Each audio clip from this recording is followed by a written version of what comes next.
Hello everyone, my name is Jim Rasmussen and I want to welcome all of you for joining us today. I lead the Americas for Upside Learning and I'm going to play two roles, host and co-presenter for today's session. So thank you again for attending today's webinar on Development is a Big Deal with Big Rewards. Before we get into the meat of the webinar, please note that you'll be receiving a recording of today's webinar via email. And certainly, as we go through this, please feel free to ask any questions of our experts using the chat facility.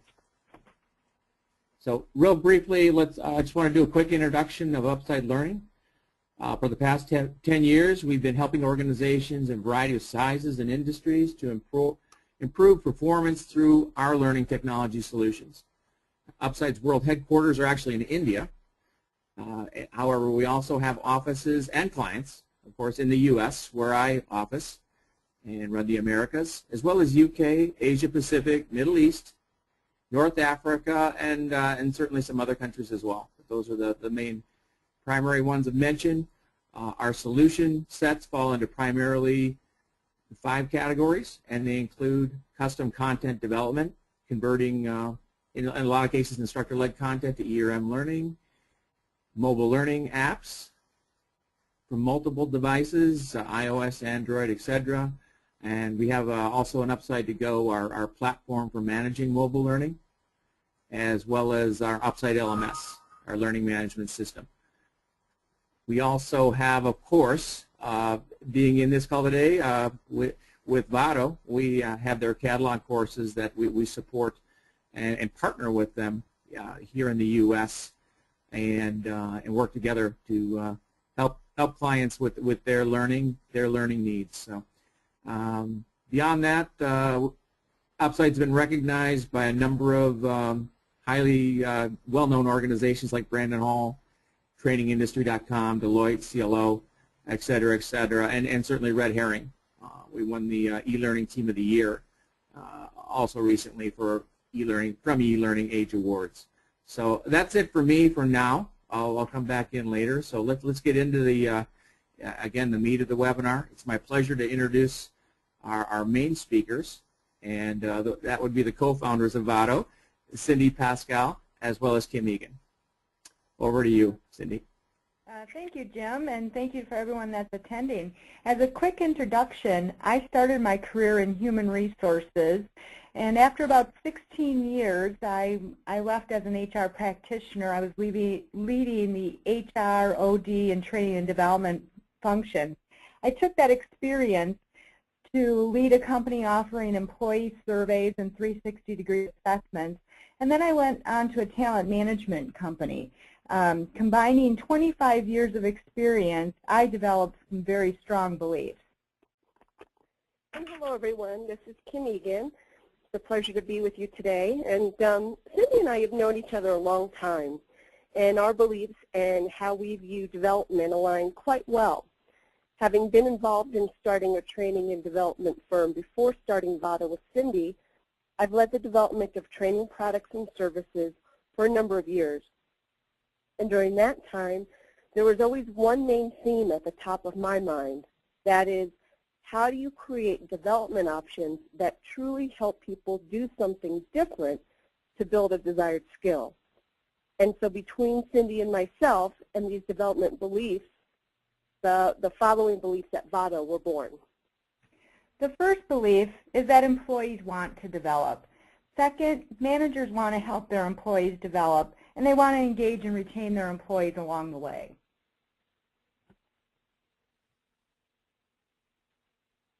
I've always had a lot of faith in managers and employees. I truly believe the majority of people want to do the right thing. They want to improve and do well at work.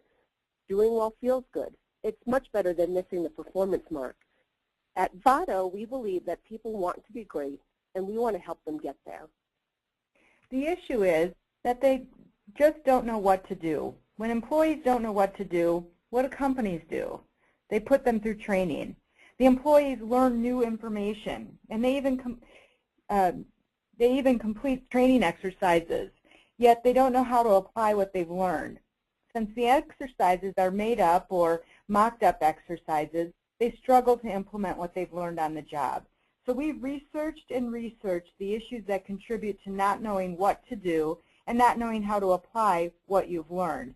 And much of that research will be presented today.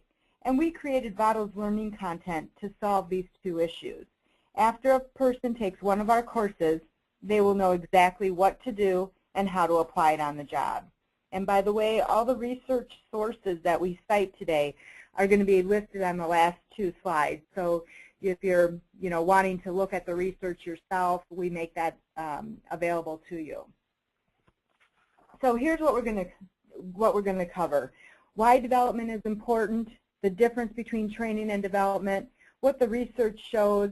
We're going to boil that down into some development best practices, and then we're going to talk about how Vado's courses can be delivered. First, development is important for a number of reasons. It's on the top of your CEO's list. According to a study by I4CP, CEO's top critical issues are as listed.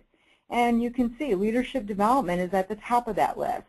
According to Burson by Deloitte, the Corporate Learning Factbook 2013, the largest share of L&D budgets, which is 35%, went to leadership development.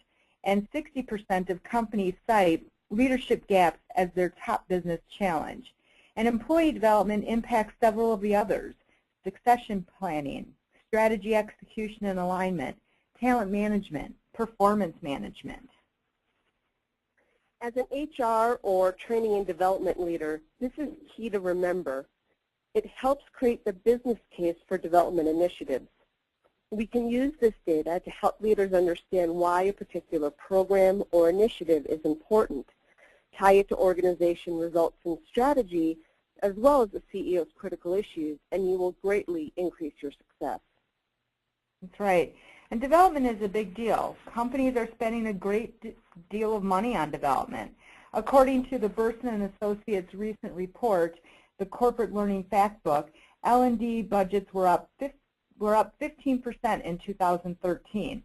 This represents an average of $1,169 per learner.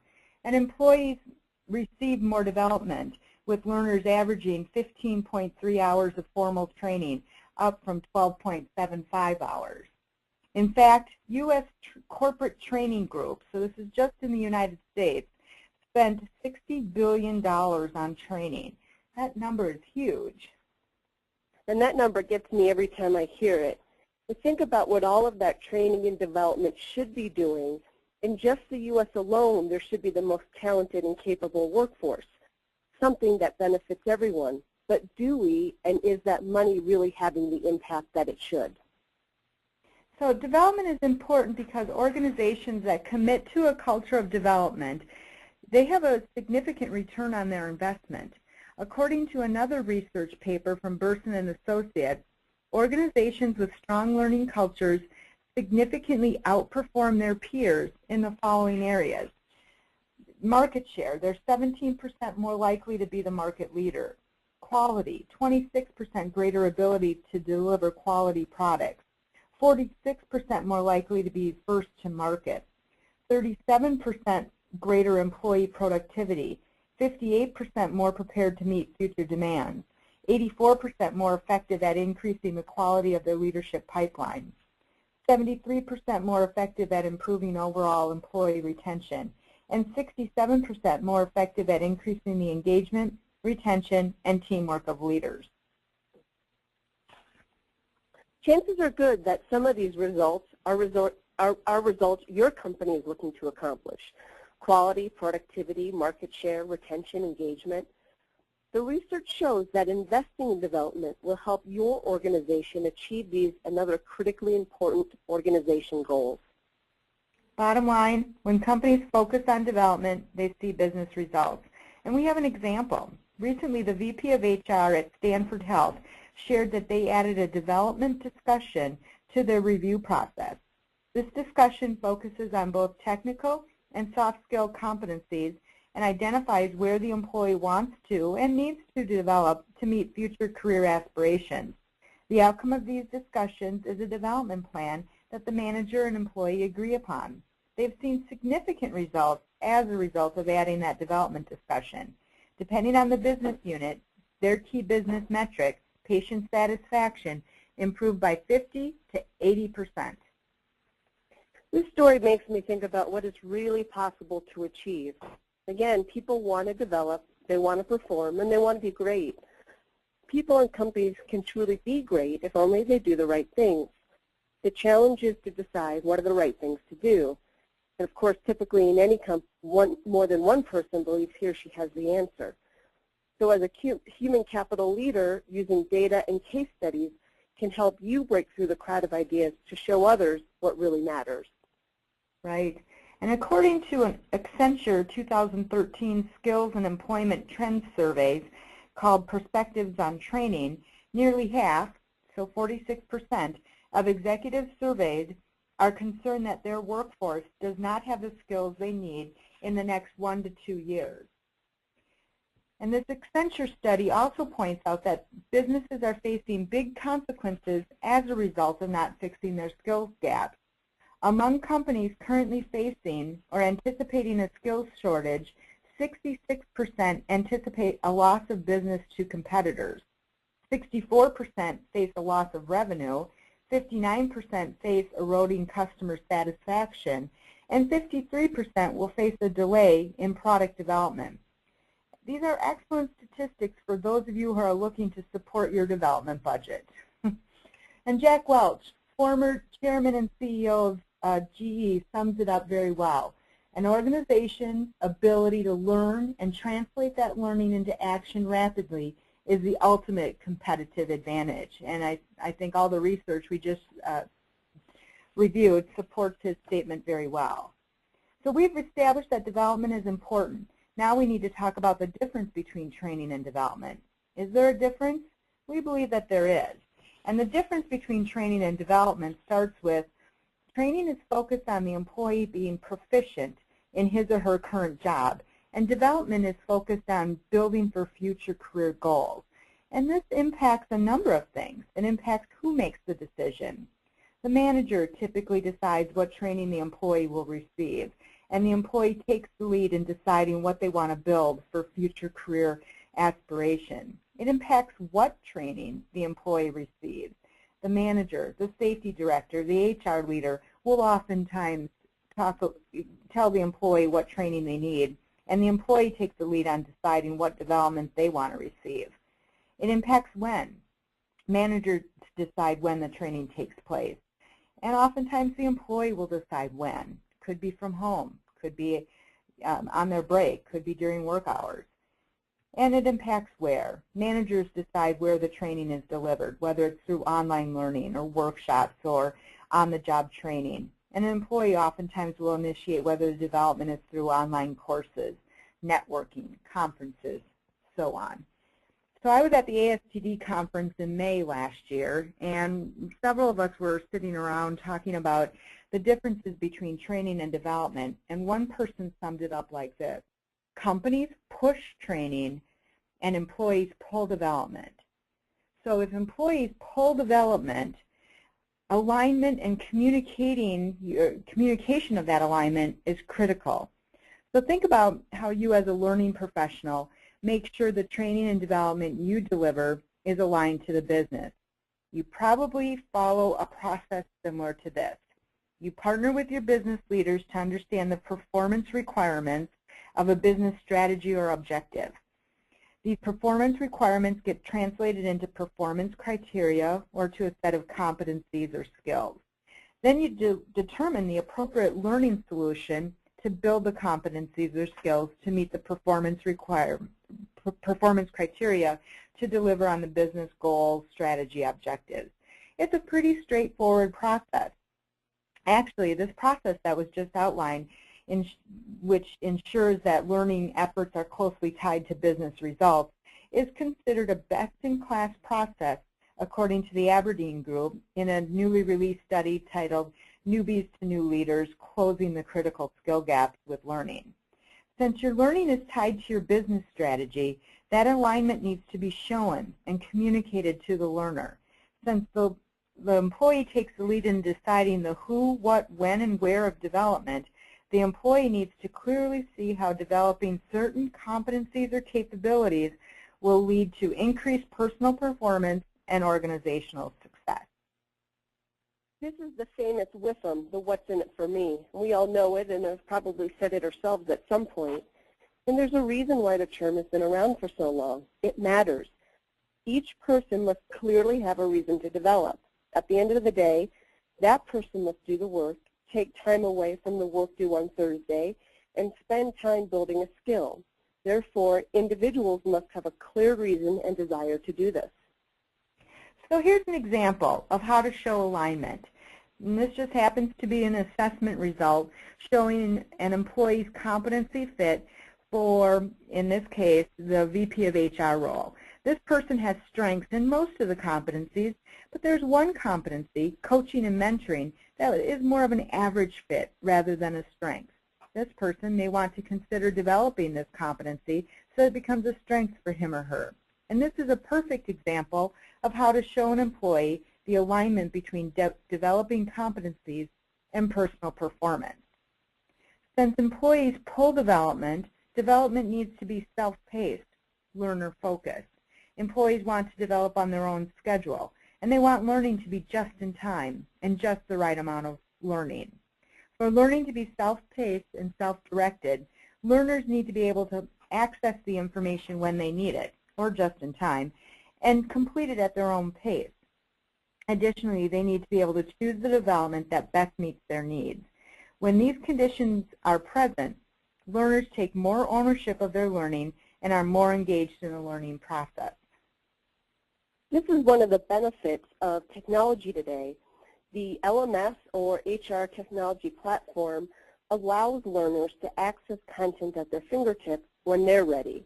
And there's so many wonderful things about the ever-changing technology. It seems the benefits are endless. Our challenge is to figure out how best to use it for our organizations. That's right. And with the adoption of e-learning, companies experience 21% cost savings, 27% savings in study time, and 32% faster training implementation time. In the May 1st, 2013 article by Sebastian Bailey, which was published in the CLO magazine, Is the Future of Learning Bite-Sized?, Sebastian talks about modularization. He comments that modularization involves organizing an offer into distinct components to create greater flexibility for the consumer, and in this case, the learner. Modularization is all around us. Think about your benefit package. It's broken into small components, and each component can be purchased separately. For instance, healthcare, your flexible spending accounts, 401k, gym memberships, life insurance for yourself, life insurance for your spouse, life insurance for your dependents, and the choices go on and on. The employee makes separate decisions on each of these components. So how does that apply to learning? You want to break and concentrate long courses into distinct, independent, high-value experiences. And business leaders are demanding modularization so that development is focused on a specific need, avoiding wasted time or energy on an issue that isn't a priority. And when it comes to personal development, learners demand choice. A high level of learner engagement is perhaps the most important factor in creating a sustained change in behavior. A very powerful way of doing this is making the journey unique to that individual. Doing so increases the perceived value of the experience by making it feel more relevant and useful to the learner. This helps learners see the direct relevance and value of the learning. And the organization also saves money by not wasting time on experiences they don't need. That's right. So remember this assessment result showing that this person would value from developing their coaching and mentoring competencies? If you're going to deliver a leadership development program for 20 or 200 or 2,000 leaders, do you want to do a one-size-fits-all development program where you cover all 4 of these competencies? Or do you want to modularize your development and offer modules for your leaders to choose the one that best fits their development needs? According to the 80-20 rule, which means that for many events, roughly 80% of the benefit comes from 20% of the cost. If we go back to that one-size-fits-all leadership development program we just discussed, your leaders are going to get 80% of their value from only 20% of the program. And that value will be different for each person. In our example, the VP of HR would get their 80% of value from the coaching and mentoring module, whereas another leader is going to get their 80% value from the training for a different competency. The ability to modularize your learning will reduce costs and increase your return on investment. So we just learned the difference between training and development and the impact this has on communicating the alignment or linkage between development, performance, and organizational success, and how this impacts the need to provide development in a learner-focused, self-paced format. Now we're going to look at what the research shows about instructional design. And every time I see this slide, I chuckle. Maybe it's because it's a trainer's worst fear, a bored, sleeping audience. But the issue is, what is scrap learning? Scrap learning is training and development that was successfully delivered but not applied on the job. Dr. Robert Brinkenhoff, an expert in training evaluation, estimates that scrap learning rates are as high as 50 to 80% of all learning delivered. When your employees can't put what they've learned into practice, you have wasted effort, time, and money.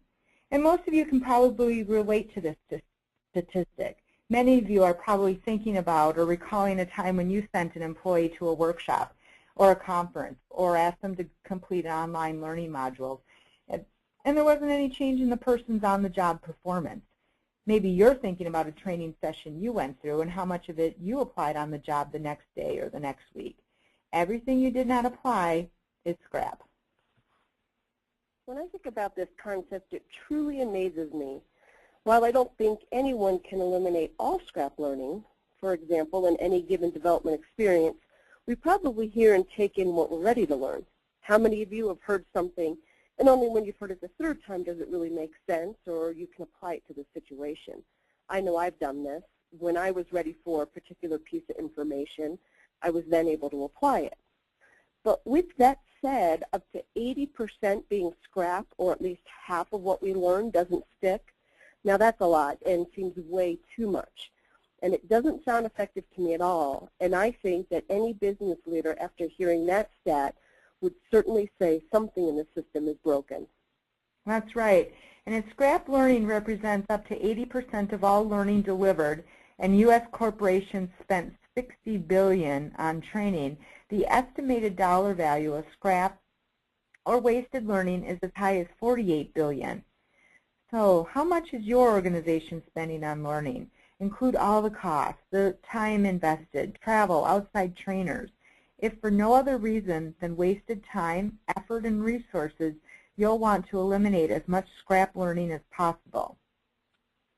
And I believe your business leaders would certainly agree. And if you can show that you did this, got no doubt that big smiles and accolades would certainly come your way. That's right. Second piece of research, development happens on the job. And many of you have probably seen these statistics from the Department of Labor, estimating that 70% of development happens on the job, 20% happens through coaching and mentoring, and at least 10% happens through formal training, which includes your instructor-led workshops and e-learning modules. So think about when you learned how to ride a bike or swim or ski or create pottery. How did you learn the new skill? Did you watch someone do it? Did you read about it? Did you go through a workshop? Or did you learn the new skill by doing it over and over? We learn by doing.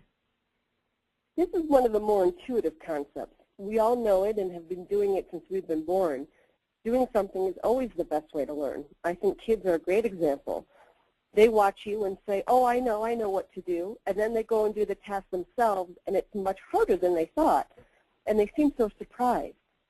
In reality, they need to do the movement or the action to really understand what it feels like and how to do it. And as adults, we're not much different. I think of the cooking shows I like to watch, and the chefs can chop and dice like no other, and it seems so easy, yet if I try it myself, I'm never as good. And only when I've done the action, let's say 20 times or so, do I get the hang of the technique. That's right. And doing increases learning retention. We retain 10% of what we read, 20% of what we hear, 30% of what we see, 50% of what we see and hear, 70% of what we say and write, and 90% of what we do. By doing and practicing on the job, you increase learning retention, which significantly decreases scrap learning. And since development happens on the job, it stands to reason that learning should integrate seamlessly into one's daily work. And here's an interesting statistic from Bridging the Gap, Integrating Learning and Work, 2012 benchmark study conducted by Towards Maturity. 94% of people polled seek to speed up the application of learning back into their workplace, but only 23% feel like they actually achieved this. And I think this statistic clearly shows the need for organizations to help the learner apply what they've learned to leverage the natural way a person develops on the job. Research also shows that how we take in information has changed. Let me ask you, when was the last time you watched a video to learn something new? This could be for a hobby, it could be work-related, or could have been a home improvement project. It doesn't matter. Did you hit the company's website and watch a video? Did you go to YouTube? And incorporating video into your training will yield significant benefits.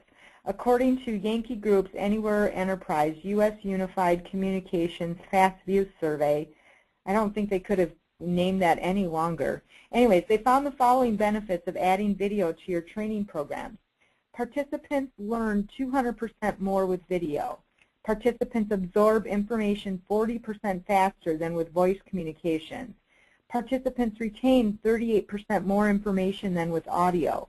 Video increases the power of persuasion by 43% over audio or written communications. And video increases the impact of communication by 67%. This development in technology and learning is a big one.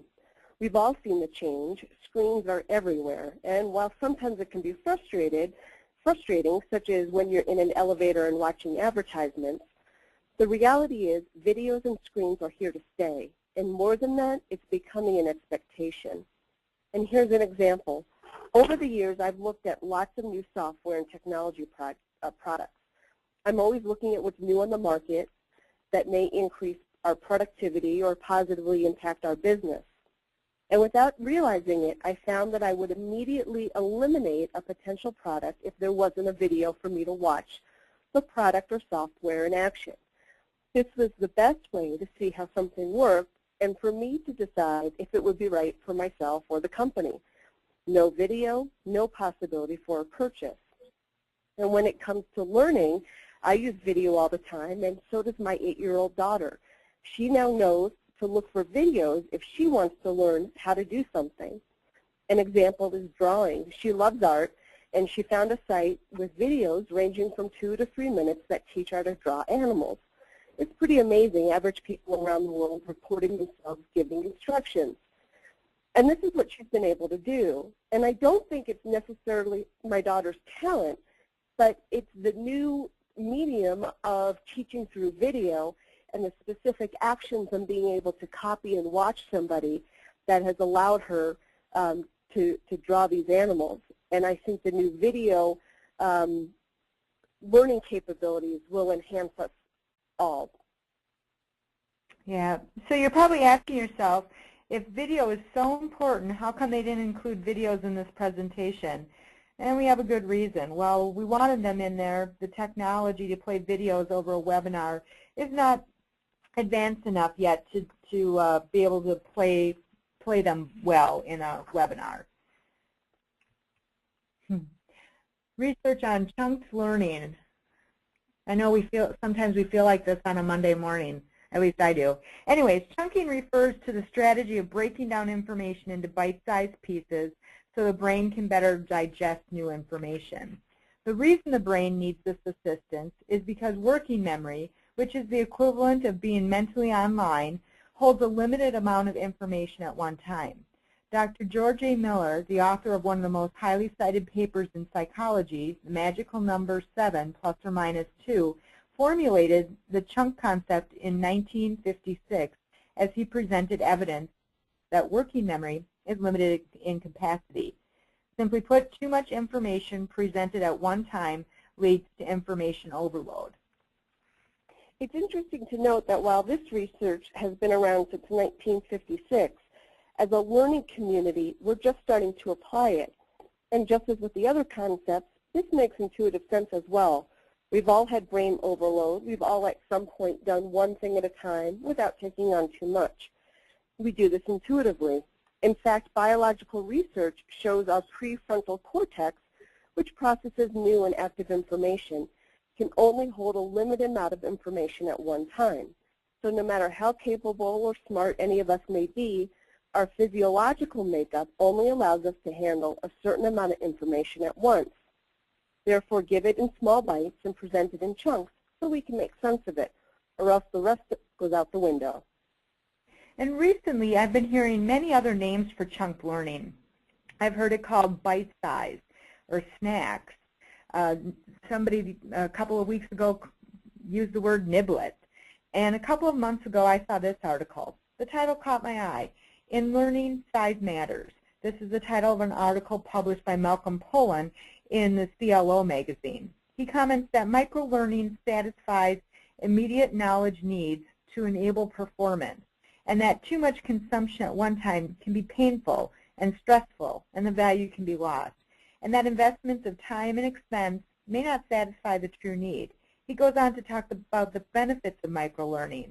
It facilitates knowledge acquisition. It's just enough. It enables employees to learn where they are and to have learning be tightly integrated into their work. And here he's talking about development happening on the job. In the May 1st, 2013 article by Sebastian Bailey, published by CLO magazine, Is the Future of Learning Bite-Sized? Sebastian states that one of the mega trends, he called it a mega trend, in learning is distilling of learning experiences into smaller, more easily consumed packages. And this shift has repercussions for learning and development functions. Previously, a 1 or 2 day program would have been acceptable. Now the market is consistently seeking shorter and sharper experiences with immediate practical application. And a poll of roughly 200 learning and development practitioners showed that more than 90% agreed they will be looking to miniaturize their learning experiences in the year ahead. Right. Another recent article published in Training Industry Quarterly, Spring 2013 edition, author Paul Terry talks about improving learning outcomes by implementing a bite-sized strategy. To do this, you identify pertinent information, break it down into small pieces, and deliver it to employees one bite at a time. And here's an example of chunking information to eliminate scrap learning. If you look at this number for a few minutes, how many people would be able to repeat the number to another person a few minutes from now, an hour from now, tomorrow? I'm guessing not many. However, if you break the number into smaller chunks, the number becomes far easier to remember. I understand the research Dr. Miller conducted is the reason phone numbers are written the way they are.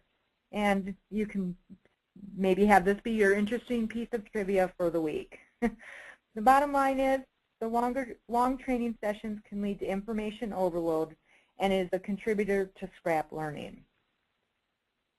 And here's an example of applying chunking to development. The topic of communication is broad and contains several subtopic areas, such as listening, nonverbal communication, delivering clear messages, writing effective emails. And each of these subtopics can and should be their own learning course. That's right. According by Burson by Deloitte in an article titled The Corporate Training Market is Exploding, January 30th, 2013, approximately 1/3 of training is delivered through instructor-led workshops and the other 2/3 is through online learning. To effectively reduce information overload, you want to make sure all the training you are delivering to your employees is bite-sized chunk learning. And to assess the average length of e-learning courseware, I went to Open Sesame. Open Sesame, their goal is to be the Amazon of e-learning, and they offer more than 20,000 courses covering just about every topic. When I searched two of their libraries, IT Training and Business Soft Skills, I found that only a small percent of the courseware out there is bite-sized chunk learning. Stated differently, the fact is the majority of online training that's currently available is long. As we now know, this strategy matters. It will make a significant difference in your results. If a company is going to invest in the time and money to train and develop, it just makes sense to make sure you get the most out of the investment and that you have more capable individuals as a result of the effort. Applying these concepts to your development decisions is going to make an enormous difference in your company and for your leaders and employees. That's right. So if we take all of this information in, we come up with 5 best practices to consider when building your development strategy. First, you want to align your development to business objectives and strategy. Show your learners that if they develop around the organization's learning objectives, individual performance will increase, as will organizational success. Show them what's in it for me. Provide your learners with just the right amount of learning. Make it easy for them to access when they need it, and provide them with some choices to develop in a way that meets their needs. Development happens on the job, therefore learning needs to be embedded into the workflow. It leverages the natural way a person develops, it eliminates the worry of learning transfer, and significantly decreases scrap learning.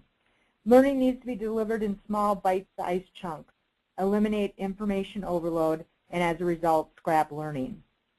Incorporate multiple delivery methods. Include video to appeal to how learners are accustomed to taking in new information. Back it up with graphics, audio, text. I think if you can use this simple list as a checklist when you evaluate any development or training program or service, you'll find you significantly increase your results. You'll know that not only will you be doing what's intuitive and common sense, but you'll be doing what is backed up by the best research and experience of the most successful organizations. And Vado's courses have been built around this research, meaning each topic area has been broken into the smallest possible chunk or bite-sized module. For instance, we already talked about the topic of communication having a number of subtopic areas, and each subtopic is a separate e-learning course. Here's another example. So we have 85 courses covering the topic of engagement.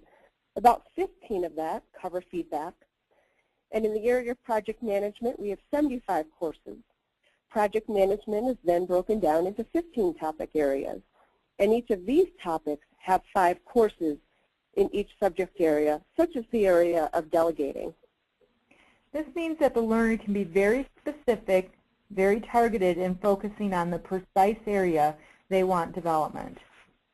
And each course starts with a short instructional video. The purpose of our videos is to create the business case for development. So with them, any learner after watching the video knows exactly why he or she should perform the exercise to build the skill. No one will ask, why should I do this? And by the way, our videos are no more than 2 minutes in high definition, and in my personal opinion, they're fun to watch.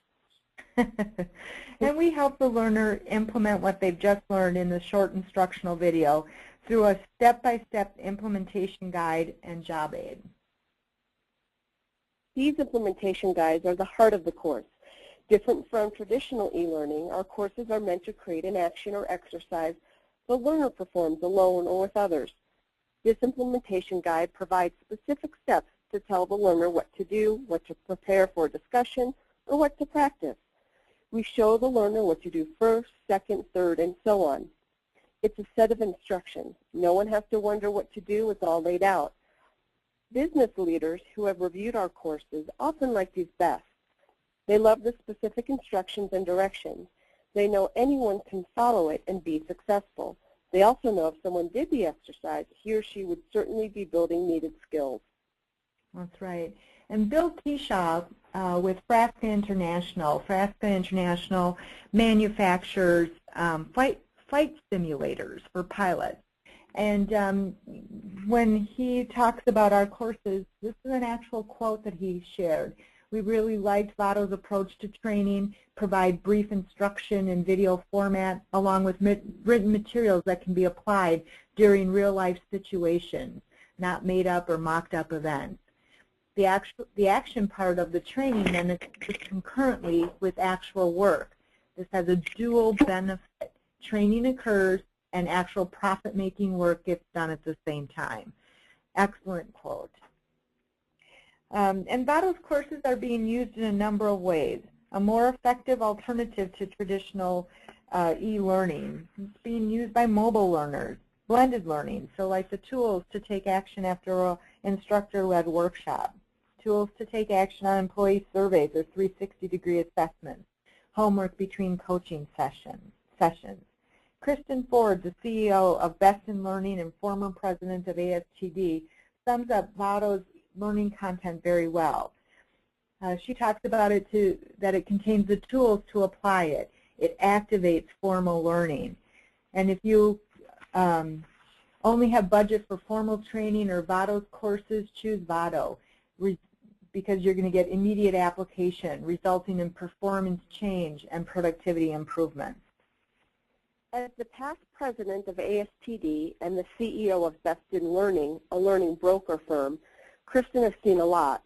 We've had lots of discussions with her about the nature of learning and development, and she too has these development beliefs, the ones we've discussed today, as I'm sure many of you do as well.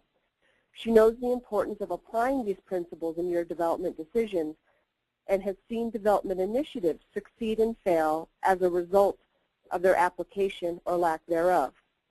So no matter what development or training option is best for you and for your company, we encourage you to think about these principles. We know they'll make a difference for you and will help your organization be great.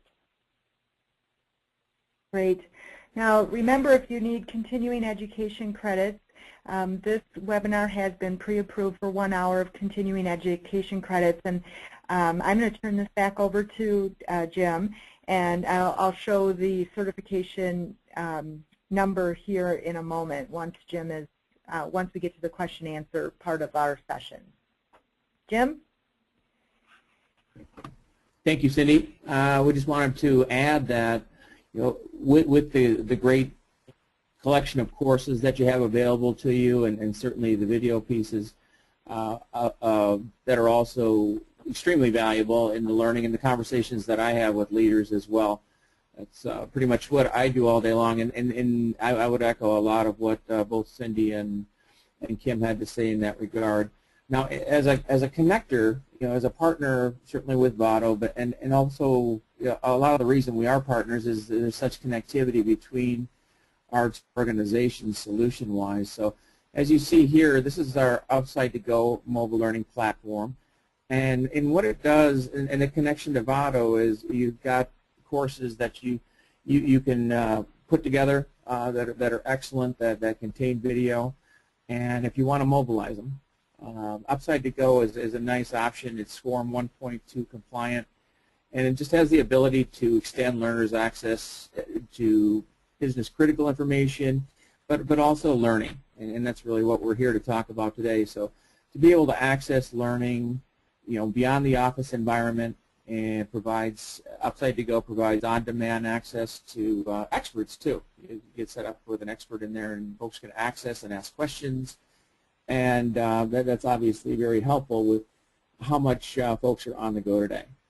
Now, Upside-to-Go works with or without an LMS.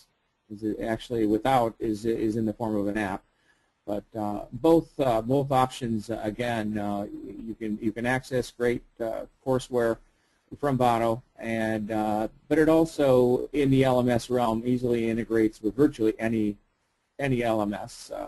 We certainly have an LMS, and that's an option for you, but we work a lot with other providers and make it easy to integrate with their existing LMS.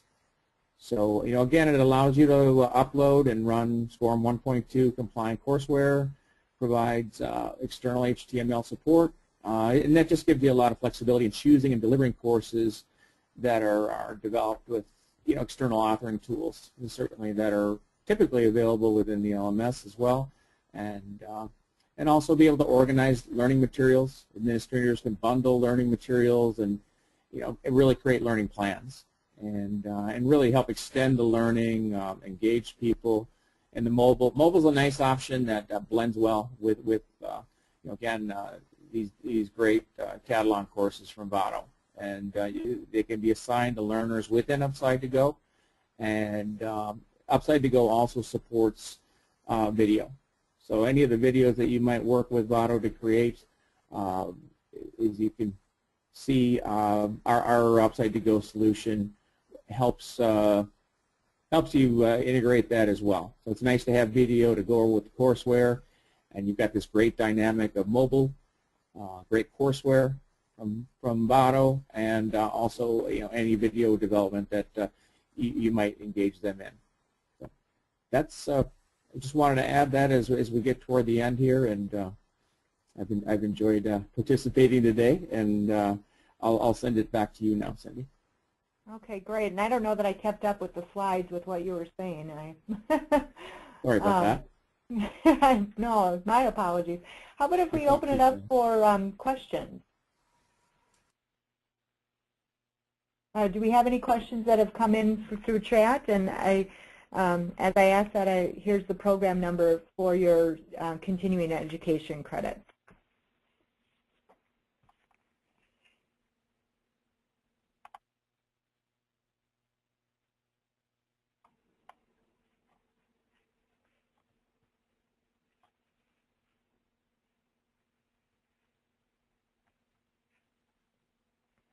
No questions? While we wait to see if questions come in, maybe I can address a common question we often receive in our webinars regarding mobile learning. Okay. And that is, we are often asked if Vado's courses are mobile ready. And the answer to that is yes, all of our courses are mobile. And when we think about mobile, we think about mobile in two different ways, not only from a technology standpoint in terms of does it work, but also what is the experience for a mobile learner. It's going to certainly be different going through an e-learning course on a mobile device versus on a PC or desktop. And so we've taken that into consideration as we created our courses. So for example, we've already talked about our videos being in high definition and averaging about 2 minutes in length. And that works really well for the mobile learner who wants to get a quick snippet and not necessarily watch a 1 to 2 hour training video on a mobile device. All of our steps can easily be reviewed and accessed at any time on a mobile device, especially when somebody is developing on the job.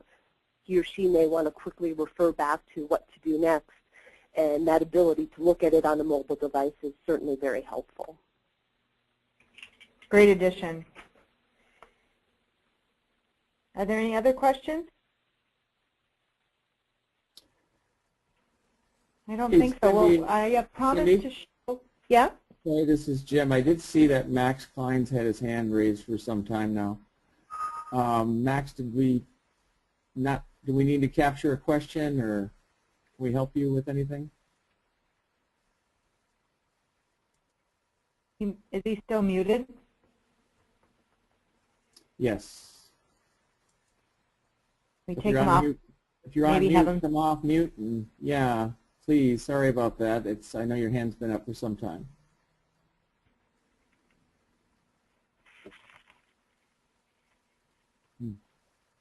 It's not.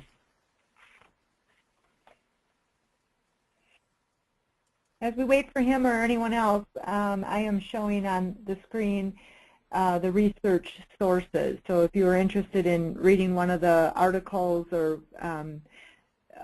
research papers that we cited, they're captured here.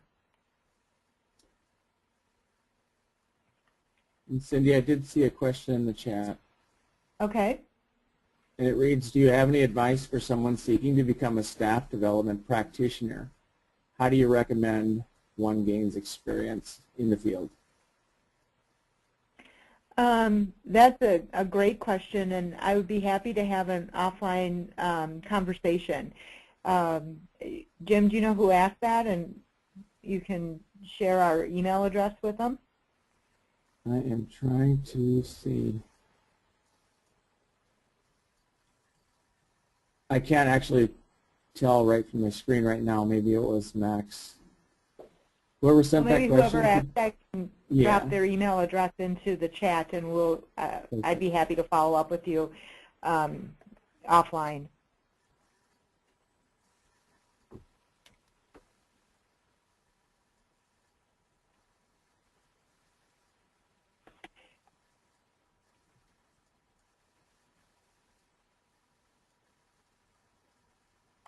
Anything else?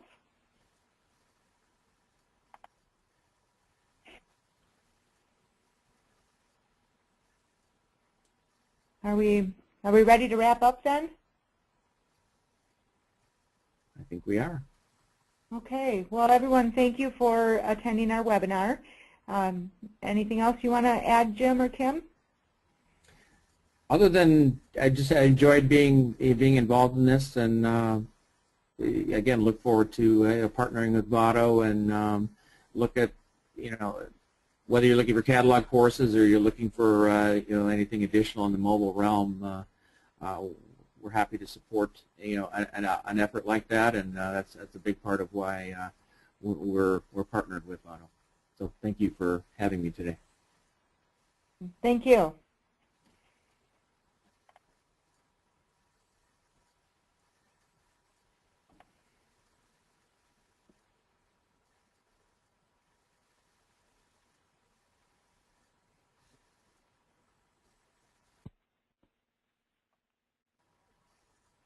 Okay, so I think that wraps it up. We have contact information for all of us. For anyone that attended today, please feel free to reach out or share your email, and we'd be happy to follow up with you.